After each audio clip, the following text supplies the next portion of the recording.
നമുക്കറിയാം, പ്രമേഹം അഥവാ ഡയബറ്റിസ് കാലാകാലങ്ങളായി മനുഷ്യ ജീവിതത്തെ നിശബ്ദമായി കൊല്ലുന്ന ഒരു രോഗമാണ്. ക്രിസ്തുവിന് മുമ്പ് 1500 BC മുതൽ ഈ രോഗം അറിയപ്പെട്ടിരുന്നു. എന്നാൽ 19ാം നൂറ്റാണ്ടിന്റെ മധ്യത്തിലാണ് അതിനെപ്പറ്റി ആധികാരികമായ മനുഷ്യർ പഠിക്കുന്നതിനും ചികിത്സ ആരംഭിക്കുന്നതിനും സാധിച്ചിട്ടുള്ളത്. നാം അറിയേണ്ട ഒരു പ്രധാന കാര്യം, നിങ്ങൾക്ക് നമസ്കാരം. എൻ്റെ പേര് ഡോക്ടർ എം തോമസ് മാത്യു. ഞാൻ കേരളത്തിലെ സീനിയർ മോസ്റ്റ് നെഫ്രോളജിസ്റ്റാണ്. മെഡിക്കൽ കോളേജിൽ നിന്ന് റിട്ടയർ ചെയ്തതിന് ശേഷം ഇപ്പോൾ കോഴിക്കോട് ബേബി മെമ്മോറിയൽ ഹോസ്പിറ്റലിൽ വർക്ക് ചെയ്യുകയാണ്. നമുക്കറിയാം, പ്രമേഹം അഥവാ ഡയബറ്റിസ് കാലാകാലങ്ങളായി മനുഷ്യ ജീവിതത്തെ നിശബ്ദമായി കൊല്ലുന്ന ഒരു രോഗമാണ്. ക്രിസ്തുവിന് മുമ്പ് 1500 BC മുതൽ ഈ രോഗം അറിയപ്പെട്ടിരുന്നു. എന്നാൽ 19ാം നൂറ്റാണ്ടിന്റെ മധ്യത്തിലാണ് അതിനെപ്പറ്റി ആധികാരികമായ മനുഷ്യർ പഠിക്കുന്നതിനും ചികിത്സ ആരംഭിക്കുന്നതിനും സാധിച്ചിട്ടുള്ളത്. നാം അറിയേണ്ട ഒരു പ്രധാന കാര്യം, വർഷങ്ങളായി അറിയുന്ന ഒരു രോഗമാണെങ്കിലും അത് എങ്ങനെ കൺട്രോൾ ചെയ്യണമെന്നോ അതിനെ എങ്ങനെ തടുക്കണമെന്നോ അതിന്റെ പാർശ്വഫലങ്ങൾ വരാതെ എങ്ങനെ നോക്കണമെന്നോ ഇന്നും ജനങ്ങൾക്ക് അറിയില്ല. ഇതൊരു വിരോധാഭാസമാണ്. വളരെയധികം പഠനങ്ങൾ പ്രമേഹത്തെക്കുറിച്ചുണ്ടെങ്കിലും അതെങ്ങനെ കൺട്രോൾ ചെയ്യണമെന്ന് ഇന്നും രോഗികൾ അറിയാത്തൊരു സ്ഥിതിയിലാണ് നാം ഇരിക്കുന്നത്. ഏത് ആശുപത്രിയിലെ ഔട്ട് പേഷ്യൻ്റ് ക്ലിനിക്കുകൾ നമ്മൾ എടുത്താലും ജനറൽ മെഡിക്കൽ ഔട്ട് പേഷ്യൻ്റ് വരുന്നതിൽ ഒരു 40% പ്രമേഹ രോഗം അതിനോടനുബന്ധിച്ചുള്ള രോഗങ്ങളുള്ളവരായിരിക്കും. ഒരു സർജിക്കൽ സൈഡിലാണെങ്കിൽ അതിലും കാണാം 40-50%. അല്ല, ഇനി സ്പെഷ്യാലിറ്റി ക്ലിനിക്കിലാണെങ്കിലോ കാർഡിയോളജി, ന്യൂറോളജി അല്ലെങ്കിൽ നെഫ്രോളജിക്കാണെങ്കിൽ 60% രോഗികൾക്കും പ്രമേഹമായി ബന്ധപ്പെട്ട പ്രശ്നങ്ങളുമായിട്ടാണ് അവർ വരുന്നതെന്ന് നമ്മൾ കാണുന്നത്. ഇതെന്തുകൊണ്ടാണ് ഇത്രയും വിദ്യാഭ്യാസവും ഇത്രയും ലോകജ്ഞാനവും ഇത്രയും രോഗങ്ങളെപ്പറ്റിയുള്ള വിവരമുള്ളൊരു ജനതയ്ക്ക് ഇതെന്തുകൊണ്ടാണ് ഇങ്ങനെ സംഭവിക്കുന്നതെന്ന് നാം ആലോചിക്കാറുണ്ട്. അധികം പേരും പറയും, രോഗമൊന്നുമില്ല, ഇപ്പോൾ ഒരു തലവേദനയായി ഡോക്ടർ നോക്കിയപ്പം പ്രഷർ ഉണ്ടെന്ന് പറഞ്ഞു, പിന്നെ ടെസ്റ്റ് ചെയ്യുമ്പോൾ കിഡ്നിക്ക് കേടുണ്ടെന്ന് പറഞ്ഞു. അപ്പോൾ ഷുഗർ ഉണ്ടോ നിങ്ങൾക്ക്? ഷുഗർ ഇല്ല, പക്ഷെ പണ്ടൊക്കെ കുറച്ച് ബ്ലഡ് ഷുഗർ കുറച്ച് അധികമുണ്ട്, എന്തെങ്കിലും മരുന്ന് കഴിക്കണ്ടോ? മരുന്നൊന്നുമില്ല, ഭക്ഷണത്തിൽ കൺട്രോളാണ്. ഇവിടെ ഇതാണ് സ്ഥിതി. അവർ അഡ്മിറ്റ് ചെയ്ത് നോക്കുമ്പോൾ കാണാം ബ്ലഡ് ഷുഗർ 360, ബ്ലഡ് പ്രഷർ 160/100. അപ്പോൾ പറയും ഇതുവരെ പ്രശ്നമൊന്നും ഉണ്ടായിരുന്നില്ല, ആശുപത്രി വന്നതുകൊണ്ടാണ് രോഗം ഉണ്ടായെന്നാണ് ജനങ്ങൾ ധരിക്കുന്നത്. ഈ പ്രമേഹം എന്നുള്ള രോഗം ഒരുപക്ഷെ നമ്മൾ ജനിക്കുമ്പോൾ തന്നെ തുടങ്ങുന്ന ഒരു രോഗമാണ്. കുടുംബപരമായി അതല്ലെങ്കിൽ ജനിതക കാരണങ്ങൾ കൊണ്ട് ശരീരത്തിൽ നാം കഴിക്കുന്ന ഭക്ഷണത്തിൽ നിന്നുണ്ടാകുന്ന ഗ്ലൂക്കോസ് അഥവാ അന്നജം അത് ശരീരത്തിന് ഉപയോഗിക്കാൻ പറ്റാത്ത വിധത്തിൽ ആയിത്തീരുന്ന ഒരു സ്ഥിതിഗതികളാണ് പ്രമേഹം എന്ന് പറയുന്നത്. നമുക്കറിയാം, 2 തരം പ്രമേഹമുണ്ട്, ടൈപ്പ് 1, ടൈപ്പ് 2. ടൈപ്പ് 1 പ്രമേഹം കുട്ടികളിലാണ് സാധാരണ ഉണ്ടാവുക. അവർക്ക് ഈ രക്തത്തിലെ ഷുഗറിനെ ഉപയോഗിക്കാൻ പറ്റാത്ത തരത്തിൽ ഇൻസുലിൻ ഉണ്ടാവുകയില്ല. ശരീരത്തിൽ ഇൻസുലിൻ്റെ അളവ് വളരെ കുറവായിരിക്കും. അതുകൊണ്ട് രക്തത്തിലെ ഷുഗർ ഇങ്ങനെ കൂടിക്കൂടി പ്രമേഹം എന്നുള്ള അവസ്ഥയിലേക്ക് വരും. അതേസമയം ടൈപ്പ് 2 അങ്ങനെയല്ല. അവർക്ക് ഇൻസുലിൻ ഉണ്ട്, പക്ഷേ ആ ഇൻസുലിൻ ശരീരത്തിലെ കോശങ്ങൾക്ക് ഉപയോഗിക്കാൻ വയ്യാത്തൊരു സ്ഥിതിയിലാണ് ഇരിക്കുന്നത്. അതാണ് ടൈപ്പ് 2. നമുക്ക് സാധാരണ കാണുന്ന പ്രായമായവരിൽ കാണുന്ന 90% ആളുകൾക്കും ടൈപ്പ് 2 പ്രമേഹമാണ്. ഈ പ്രമേഹം ഞാൻ നേരത്തെ പറഞ്ഞാൽ ഒരുപക്ഷെ ജന്മനാൽ തന്നെ ശരീരത്തിൽ തുടങ്ങിയിരിക്കും, പക്ഷെ ഒരു കാലഘട്ടത്തിലേ അത് പുറമേക്ക് കാണുകയുള്ളൂ. അതിന് വരുന്നതിന് മുമ്പ് തന്നെ പല പല ലക്ഷണങ്ങളുണ്ട്. ഒന്നാമത്, ശരീരത്തിന് ആവശ്യത്തിൽ കൂടുതലുള്ള വണ്ണം. ഒരാൾക്ക് എത്ര വണ്ണം വേണം നിങ്ങൾ ചോദിച്ചാൽ നമുക്ക് പറയാം, അത് ബോഡി മാസ് ഇൻഡെക്സ് കാൽക്കുലേറ്റ് ചെയ്യണം. ഒരാളുടെ വെയ്റ്റും ഹൈറ്റും എടുത്തിട്ട്, ഹൈറ്റ് മീറ്റർ സ്ക്വയറിലും വെയ്റ്റ് കിലോഗ്രാമിലും എടുത്തിട്ട് ആ വെയ്റ്റിനെ ഹൈറ്റ് കൊണ്ട് ഹരിച്ചാൽ അത് 18നും 25നും ഇടയ്ക്കാണെങ്കിൽ അവരുടെ തൂക്കം ശരിയാണെന്ന് അർത്ഥം. 25നും 30നും ഇടയ്ക്കാണെങ്കിൽ അത് ശരീരത്തിന് തൂക്കം കൂടുതലാണ്, തടി, പൊണ്ണത്തടി. 30-ലധികമാണെങ്കിൽ മാരകമായ പൊണ്ണത്തടി. ഈ ശരീരത്തിന് തൂക്കം കൂടുന്നതനുസരിച്ചിട്ട് പ്രമേഹം ഉണ്ടാകാനുള്ള സാധ്യത വളരെ കൂടുതലാണ്. നമ്മളിപ്പോൾ ഇന്ത്യയിലെ കണക്കെടുക്കുകയാണെങ്കിൽ ഇന്ത്യയിലെ എല്ലാ ജനങ്ങളും നമ്മൾ നോക്കുമ്പോൾ 3%, 4% ആളുകൾക്കും ശരീരത്തിൽ ആവശ്യമുള്ളതിനേക്കാൾ തൂക്കം കൂടുതലാണ്. കേരളത്തിലാണെങ്കിൽ അടുത്ത കാലത്ത് നടന്ന പഠനങ്ങളൊക്കെ കാണിക്കുന്നത് 30% പേർക്കും ഓവർ വെയ്റ്റ്, തടി കൂടുതലാണ് ശരീരത്തിന്. ഈ തടി കൂടുതലാകുമ്പോൾ ശരീരത്ത് ഉണ്ടാകുന്ന ഗ്ലൂക്കോസ് ഉപയോഗിക്കപ്പെടാതെ ഇൻസുലിൻ കൊണ്ട് പ്രവർത്തിക്കാൻ സാധിക്കാത്ത തരത്തിൽ രക്തത്തിലെ ഷുഗറിൻ്റെ അളവ് കൂടിക്കൊണ്ടേയിരിക്കും. സോ അമിതമായ വണ്ണം, അമിതമായ ഭക്ഷണം, നമ്മൾ തോന്നിമാതിരി ഭക്ഷണം കഴിക്കുന്ന ഒരു കാലത്താണ് നാം ജീവിക്കുന്നത്. പണ്ട് കാലത്ത് കഴിച്ചിരുന്ന ഭക്ഷണ രീതി കംപ്ലീറ്റ് മാറി ജീവിതശൈലി കൊണ്ടിട്ട് ഭക്ഷണരീതി മാറി. ഒരാൾക്ക് ഒരു ദിവസം വേണ്ടത് അയാളുടെ വെയിറ്റിനെ 20 അല്ലെങ്കിൽ 30 കൊണ്ട് ഗുണിച്ചാൽ കിട്ടുന്ന അത്ര കാലോറീസാണ്. ഊർജം, നമ്മുടെ ശരീരത്തിന് ജോലി ചെയ്യാൻ വേണ്ടി ഊർജ്ജമാണ് ആവശ്യം. ആവറേജ് ഉള്ള ഒരാൾക്ക്, ഒരു 60 കിലോ വെയിറ്റ് ഉള്ള ആൾക്ക് ഏകദേശം 1400 തുടങ്ങി 1800 കലോറീസാണ് ആവശ്യം. അപ്പോൾ ഈ കലോറീസ് നമുക്ക് എങ്ങനെ കിട്ടും? നമുക്ക് ഭക്ഷണത്തിനെ 3ആയിട്ട് തരംതിരിക്കാം. ഭക്ഷണത്തിൽ പ്രധാനമായിട്ട് ഊർജ്ജം ലഭിക്കുന്നത് നമ്മൾ കഴിക്കുന്ന ധാന്യങ്ങൾ, അല്ല നമ്മൾ കഴിക്കുന്ന കൊഴുപ്പ്, നമ്മൾ കഴിക്കുന്ന പ്രോട്ടീൻ. ഈ 3 ഭാഗങ്ങളിൽ നിന്നാണ് നമുക്ക് ശരീരത്തിന് ആവശ്യമായുള്ള ഊർജ്ജം ലഭിക്കുന്നത്. ഈ ഊർജ്ജം നമുക്ക് ആവശ്യത്തിൽ അധികം കിട്ടിക്കഴിഞ്ഞാൽ അത് ശരീരത്തിന് ഉപയോഗിക്കാതെ അത് കൊഴുപ്പായി കൂടും, ഷുഗറായി രക്തത്തിൽ ഇങ്ങനെ ഓടി നടക്കും, ശരീരത്തിൻ്റെ അവയവങ്ങൾ കയറിപ്പിടിക്കും.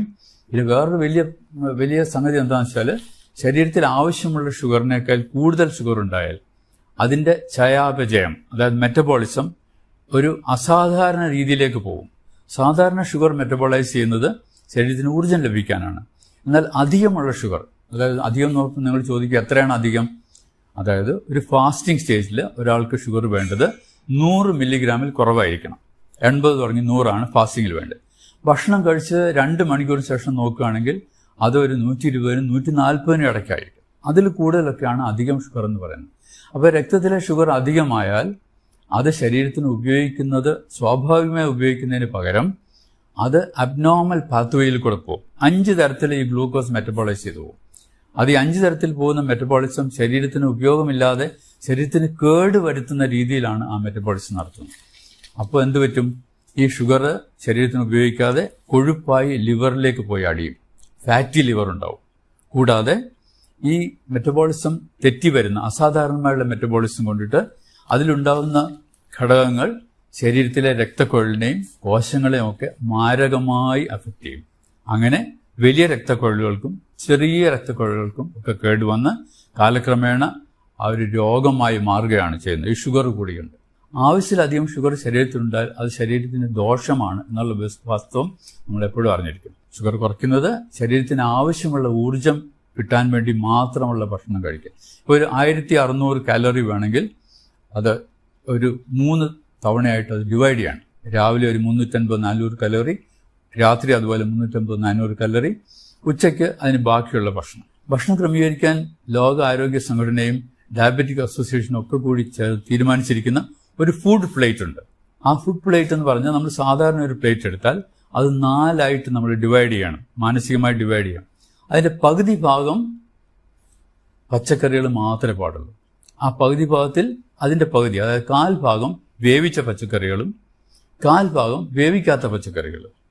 അപ്പോൾ 1/2 ഭാഗം അങ്ങനെ പോയി. മറ്റേ 1/2 ഭാഗത്ത് അതിൻ്റെ 1/4 ഭാഗത്തിൽ പ്രോട്ടീൻ അടങ്ങിയ സംഗതികൾ, അത് ഒന്നിൽ പയറ്, കടല, പരിപ്പ്, അല്ലെങ്കിൽ മീനോ അല്ലെങ്കിൽ മുട്ടയോ അതല്ലെങ്കിൽ ഇറച്ചിയോ. അതിൻ്റെ മറ്റേ 1/4 ഭാഗത്ത് ധാന്യങ്ങൾ, അതായത് 1 കപ്പ് ചോറ് അല്ലെങ്കിൽ 1 ചപ്പാത്തി അല്ലെങ്കിൽ 1 ദോശ അല്ലെങ്കിൽ 2 ഇഡ്ഡലി. അപ്പോൾ ആ ഫുഡ് പ്ലേറ്റിൽ അടങ്ങുന്ന സാധനം മെജോറിറ്റി പച്ചക്കറികളാണ്. ഈ പച്ചക്കറികളിൽ കാലറീസ് വളരെ കുറവാണ്. 100 ഗ്രാം പച്ചക്കറിക്ക് 15 കാലറി ഉണ്ടാവുള്ളൂ. അതേസമയം 100 ഗ്രാം ചോറിന് 350 കാലറിയാണ്. 1 ചപ്പാത്തിക്ക് ഏകദേശം 100 കാലറിയാണ്. 1 ദോശയ്ക്ക് 100-150 കലോറി. ഒരു മസാല ദോശയാണെങ്കിലോ 250 കലോറിയാവും. അപ്പോൾ അത് നമ്മൾ അധികമായി കഴിക്കാതെ അതിന് പകരം കൂടുതൽ പച്ചക്കറികളും കുറച്ച് ധാന്യവും കുറച്ച് പ്രോട്ടീൻ അഥവാ മത്സ്യം അല്ലെങ്കിൽ മാംസം, പച്ചക്കറി കഴിക്കുന്നവർക്കാണെങ്കിൽ പയറ്, കടല, പരിപ്പ്, അങ്ങനെ ഫുഡ് പ്ലേറ്റ് നമ്മൾ 3 നേരത്തെ ഭക്ഷണം കഴിക്കുമ്പോൾ ആ പ്രിൻസിപ്പിൾ സ്വീകരിച്ചാൽ നമ്മുടെ ഷുഗർ കൂടാതിരിക്കും. അത് വെജിറ്റേറിയനായിട്ടും നോൺ വെജിറ്റേറിയനായിട്ടും ഐറ്റംസ് നമ്മൾ താരതമ്യപ്പെടുത്തും. ബാക്കി ഭക്ഷണങ്ങളിൽ നിന്ന് നമുക്ക് കിട്ടുന്നത് അന്നജം, അതായത് ധാന്യങ്ങൾ എന്ന് പറയുമ്പോൾ അരിയാവും, ഗോതമ്പാവും, പഴങ്ങളും, അധികം മധുരമില്ലാത്ത പഴങ്ങൾ, ഇതെന്നൊക്കെയാണ് മെയിനായിട്ടുള്ള 60%, 50% എനർജി കിട്ടുന്ന ഈ ഭക്ഷണത്തിനാണ്. അതേസമയം കൊഴുപ്പ് നിന്ന് കിട്ടുന്നത് വളരെ അധികമാണ്. 20%എങ്കിലും കൊഴുപ്പ് നമുക്ക് കിട്ടണം, 20-25%. അപ്പോൾ ഈ കൊഴുപ്പിന് എങ്ങനെയാണ് കിട്ടുക? കൊഴുപ്പ് നമ്മൾ ഉപയോഗിക്കുന്ന എണ്ണ, 1 സ്പൂൺ എണ്ണയിൽ ഏകദേശം 45-50 കലോറിയുണ്ട്. അപ്പോൾ എണ്ണയുടെ അളവ് കുറയ്ക്കണം. അതുപോലെ തന്നെ പ്രോട്ടീനിനും ഒരു 20-25% കാലറീസ് പ്രോട്ടീന് ലഭിക്കണം. അതുകൊണ്ട് പ്രോട്ടീൻ കഴിക്കുന്ന അളവും കുറയ്ക്കണം. ഇങ്ങനെ നമ്മൾ കൺട്രോൾ ചെയ്താൽ നമ്മുടെ ഭക്ഷണ രീതി വളരെ കറക്റ്റാവും. നമ്മൾ ഷുഗർ കൂടില്ല, നമ്മൾ പ്രമേഹത്തിൻ്റെ കോംപ്ലിക്കേഷൻ നമുക്ക് വരാതിരിക്കാൻ സാധിക്കും. ഇതൊക്കെ അറിയാമെങ്കിലും നാം വീണ്ടും അറിയാതെ ഭക്ഷണങ്ങൾ കൂടുതൽ കഴിച്ചു പോവുകയാണ്. അപ്പോൾ നമ്മൾ ആവശ്യമില്ലാത്ത ഭക്ഷണങ്ങൾ, ഈ സ്നാക്സൊക്കെ നിവൃത്തിയെടുത്തോളം ഒഴിവാക്കണം. എണ്ണക്കടികൾ ഒഴിവാക്കണം. പിന്നെ ഈ ഷുഗറുള്ള ആളുകൾ 3 നേരത്തെ ഭക്ഷണത്തിന് പുറമെ ഇടയ്ക്ക് 2 ലഘുഭക്ഷണം കൂടെ കഴിക്കുന്നത് നന്നായിരിക്കും. നമുക്ക് ഫൈബർ അടങ്ങിയ ബിസ്ക്കറ്റ് കഴിക്കാം, അല്ലെ ആരോ റൂട്ട് ബിസ്ക്കറ്റ് കഴിക്കാം, അല്ലെ ചിലപ്പോൾ അധികം എണ്ണയും മെഴുക്കുമില്ലാത്ത ഭക്ഷണങ്ങൾ കഴിക്കാം, അല്ലെ ഒരു പകുതി ആപ്പിൾ കഴിക്കാം, പകുതി പേരയ്ക്ക കഴിക്കാം, 1 ഗ്ലാസ് ചായയോ അല്ലെങ്കിൽ കാപ്പിയോ കഴിക്കാം, മധുരം ഇടാതെ. ഇതൊരു ശീലം നമ്മൾ ഉണ്ടാക്കണം, മധുരം ഉപയോഗിക്കാതെ ഭക്ഷണങ്ങൾ കഴിക്കാനുള്ള ശീലം. അതുപോലെ ഏറ്റവും പ്രധാനമുള്ള കാര്യമാണ് ശരീരത്തിന് വ്യായാമം. ഒരു അരമണിക്കൂർ ആഴ്ചയിൽ 5 ദിവസം വ്യായാമം ചെയ്യുന്നത് ഏറ്റവും പ്രധാനമാണ്, പ്രത്യേകിച്ച് 35 വയസ്സിന് ശേഷമുള്ളവർ. ഈ വ്യായാമം ചെയ്യുമ്പോൾ ശരീരത്തിന് ആവശ്യമുള്ള ഊർജം അത് ഉപയോഗിച്ചു പോകും. അപ്പോൾ ആവശ്യമില്ലാത്ത ഊർജം ശരീരത്തിൽ കെട്ടി നിൽക്കില്ല. ഈ വ്യായാമം ചെയ്യുമ്പോൾ ആ ഊർജം അതിനായിട്ട് ഉപയോഗിച്ചു പോകും. അങ്ങനെ നമ്മുടെ ശരീരത്തെ നല്ല ആരോഗ്യസ്ഥിതിയിൽ മെയിൻറ്റെയിൻ ചെയ്യാൻ സാധിക്കും. ഇങ്ങനെയൊക്കെ ചെയ്താലും ജനിതകമായി ഉണ്ടാകുന്ന ഡയബറ്റീസ് വരാതിരിക്കില്ല. വന്നു കഴിഞ്ഞാൽ നമ്മൾ അതിനുള്ള മരുന്നുകൾ കൃത്യമായിട്ട് എടുക്കും. ഡോക്ടറെ സമീപിച്ച് ആ മരുന്നുകൾ എന്ത് വേണമെന്ന് ചോദിച്ചാൽ ഡോക്ടർ പറഞ്ഞുതരും. അതനുസരിച്ച് മരുന്ന് ഉപയോഗിക്കാം, ഗുളികൾ ഉപയോഗിക്കാം. അത് പോരാതെ വരികയാണെങ്കിൽ വരുന്ന സന്ദർഭങ്ങളിൽ നമുക്ക് ഇൻസുലിൻ ഉപയോഗിക്കാം. അങ്ങനെ ഷുഗർ കൺട്രോൾ ചെയ്യാം. അപ്പോൾ നിങ്ങൾ ചോദിക്കും, ഷുഗർ കൺട്രോൾ ചെയ്യാൻ ഭക്ഷണം മാത്രം നോക്കിയാൽ പോരാ. ഭക്ഷണത്തിന് ഒരു പരിധിവരെ മാത്രമേ ഷുഗറിനെ കൺട്രോൾ ചെയ്യാൻ പറ്റുള്ളൂ. അതിൽ കൂടുതൽ കൺട്രോൾ വേണമെങ്കിൽ മരുന്ന് വേണം എന്നുള്ളത് തീർച്ചയാണ്. ആ മരുന്നിന് പുറമെ വ്യായാമം, റെഗുലർ ചെക്കപ്പ് ഇതൊക്കെ വേണം. ആഴ്ചയിൽ 1 പ്രാവശ്യമെങ്കിലും രക്തത്തിലെ ഷുഗർ ടെസ്റ്റ് ചെയ്യണം. അതനുസരിച്ചിട്ട് മരുന്നുകളുടെ അളവ് വ്യത്യാസപ്പെടുത്താം. അതുകൊണ്ട് ഈ പ്രമേഹം കൊണ്ടിട്ട് ബാക്കി കോംപ്ലിക്കേഷൻ വരാതെ നമ്മൾ ശ്രദ്ധിക്കണം. ശരീരത്തിന്റെ എല്ലാ അവയവങ്ങളെയും, എല്ലാ ഭാഗങ്ങളെയും, ആന്തരിക ഭാഗങ്ങളെയും ബാഹ്യമായിട്ടുള്ള ഭാഗങ്ങളെയും മുഴുവൻ മാരകമായി പിടിക്കുന്ന ഒരു രോഗമാണ് പ്രമേഹം. പക്ഷെ ഒരാൾക്ക് ഇതെല്ലാം വരണമെന്നില്ല. ചില ആളുകൾക്ക് ഒരു പക്ഷേ കിഡ്നിയുടെ രോഗമായിരിക്കും കൂടുതൽ, വേറൊരാൾക്ക് ഹൃദയരോഗത്തിനായിരിക്കും കൂടുതൽ, വേറൊരാൾക്ക് ഞരമ്പിന്റെ രോഗമായിരിക്കും കൂടുതൽ. അപ്പോൾ ആർക്കാണ് എന്താണ് വരിക എന്നുള്ളത് നമുക്ക് തീർച്ചപ്പെടുത്താൻ പറ്റില്ല. പക്ഷെ ഒരു കുടുംബത്തിൽ ഒരു വ്യക്തിക്ക് ഷുഗർ വന്നിട്ട് കിഡ്നി സംബന്ധിച്ച രോഗമുണ്ടെങ്കിൽ മറ്റു ആളുകൾക്കും ആ രോഗം വരാൻ, കിഡ്നി സംബന്ധിച്ചുള്ള രോഗം വരാൻ സാധ്യതയുണ്ടെന്ന് നാം അറിഞ്ഞിരിക്കണം. അതുപോലെ തന്നെ ഒരാൾക്ക് കാലിലെ ഞരമ്പിന് കേടുവന്ന് ഒരു വിരൽ മുറിക്കുകയൊക്കെ ചെയ്യേണ്ടി വന്നാൽ നാം അങ്ങനെ ആളുകളെ കാണാറുണ്ട്. അവരുടെ കുടുംബത്തിലുള്ള മറ്റാളുകൾക്കും ഇങ്ങനെ വരാൻ സാധ്യതയുണ്ടെന്ന് നാം അറിഞ്ഞിരിക്കണം. ഇപ്പോൾ ഉള്ള കണക്കനുസരിച്ചിട്ട് നമ്മുടെ ലോകത്തിലെ ഇന്ത്യ രാജ്യത്തിനാണ് 2ാം സ്ഥാനം ഷുഗറുള്ള ആളുകളുടെ. ആ ഇന്ത്യ രാജ്യത്തിൽ തന്നെ കേരളത്തിലാണ് 1ാം സ്ഥാനം. ഇതെന്തുകൊണ്ട് ഇങ്ങനെ വരുന്നു എന്നുള്ളതിന് ഒരുപാട് പഠനങ്ങളുണ്ട്. ഒരുപക്ഷെ നമ്മുടെ ജനിതക മാറ്റം കൊണ്ടായിരിക്കാം, അല്ലെങ്കിൽ നമ്മുടെ ജീവിത ശൈലി മാറ്റങ്ങൾ കൊണ്ടായിരിക്കാം, അല്ലെങ്കിൽ അടുത്ത കാലങ്ങളിലുണ്ടായ ഫുഡ് ഹാബിറ്റ്സിന്റെ മാറ്റങ്ങൾ കൊണ്ടായിരിക്കാം. അപ്പോൾ ഇങ്ങനെ വരുന്ന ഷുഗർ ഭാവിയിൽ ഈ ഇൻസുലിനൊക്കെ ഉള്ളതുകൊണ്ട് ജീവിത ദൈർഘ്യം കൂടും. ജീവിത ദൈർഘ്യം കൂടുന്തോറും ഈ രോഗത്തിന്റെ കോംപ്ലിക്കേഷൻസ് കൂടുതൽ വന്നുകൊണ്ടിരിക്കുകയാണെന്ന് നാം മറക്കരുത്. അപ്പോൾ ഈ കോംപ്ലിക്കേഷൻസ് വരാതിരിക്കണമെങ്കിൽ കൃത്യമായി നമ്മളിതൊക്കെ നോക്കി വെച്ചിരിക്കണം. ഏതൊരു പ്രായം ആയ ആളും, 30 വയസ്സിന് കഴിഞ്ഞ ആളും വർഷത്തിൽ ഒരിക്കലെങ്കിലും അവരുടെ ബ്ലഡ് ഷുഗർ നോക്കണം.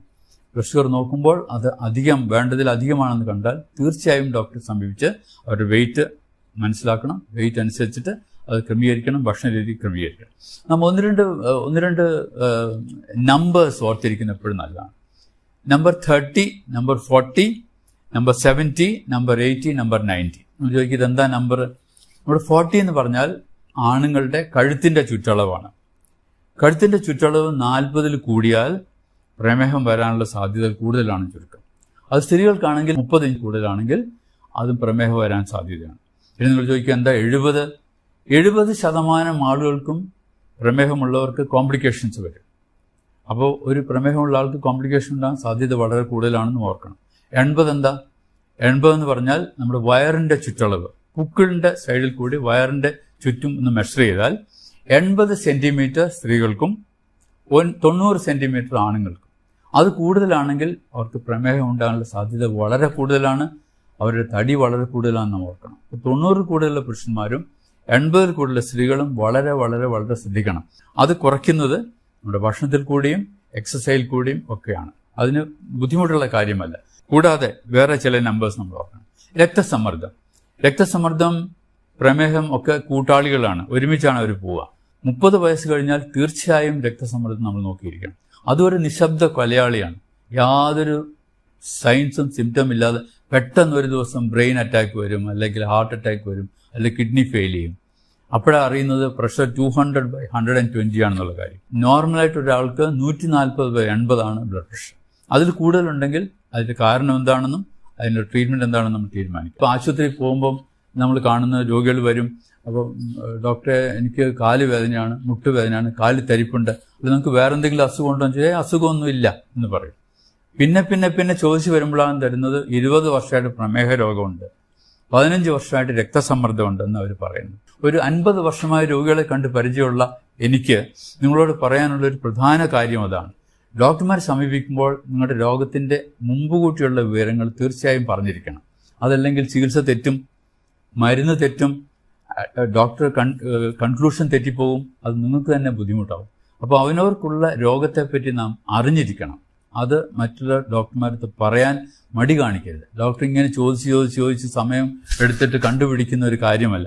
നമ്മുടെ രോഗത്തെപ്പറ്റി, നമ്മുടെ ശരീരത്തിൻ്റെ സ്ഥിതിയെപ്പറ്റി നമ്മളെപ്പോഴും ബോധവാന്മാരായിരിക്കണം. പിന്നെ നാം അറിയണം, ഈ പ്രമേഹം എത്ര സൂക്ഷിച്ചാലും കുറച്ച് കൂടുതലായി വരുന്ന രോഗമാണ്. 60% ആളുകൾക്കും കിഡ്നി രോഗം ആയി മാറാം. കിഡ്നി രോഗം പ്രമേഹത്തിൻ്റെ കൂടെ വരാം. Diabetic nephropathy. 50% ആളുകൾക്കും ഹാർട്ട് ഡിസീസ് വരാം. ഏകദേശം 50%, 60% ആളുകൾക്ക് ന്യൂറോപ്പതി വരാം, ഞരമ്പിൻ്റെ കോംപ്ലിക്കേഷൻ വരാം. ഇങ്ങനെയൊക്കെ ഉണ്ടാകുന്ന ഒരു രോഗം. കണ്ണിന് കേട് വരും വളരെയധികം പേർ.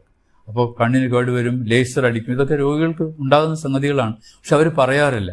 പിന്നെ ചോദിച്ചു വരുമ്പോൾ ആ കണ്ണിന് ലേസർ അടിച്ചിരുന്നു 2 വർഷം മുമ്പെന്ന് പറയും. അപ്പോൾ അന്നേ ഷുഗർ ഉണ്ടെന്നുള്ള കാര്യം അവർ മറന്നു പോകുന്നു. ആ ഷുഗറിനെ കൺട്രോൾ ചെയ്യുന്ന കാര്യം മറന്നു പോകുന്നു. ഡോക്ടർമാർ പറയും നിങ്ങൾ ശരിക്കും ഷുഗർ കൺട്രോൾ ചെയ്യണം. എന്നാൽ എങ്ങനെ കൺട്രോൾ ചെയ്യണമെന്ന് അവർക്ക് അറിയുന്നില്ല.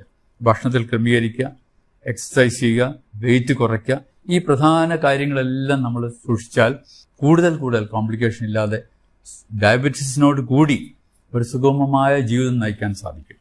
നമുക്ക് മനസ്സിലായെന്ന് കരുതുന്നു. Thank you very much.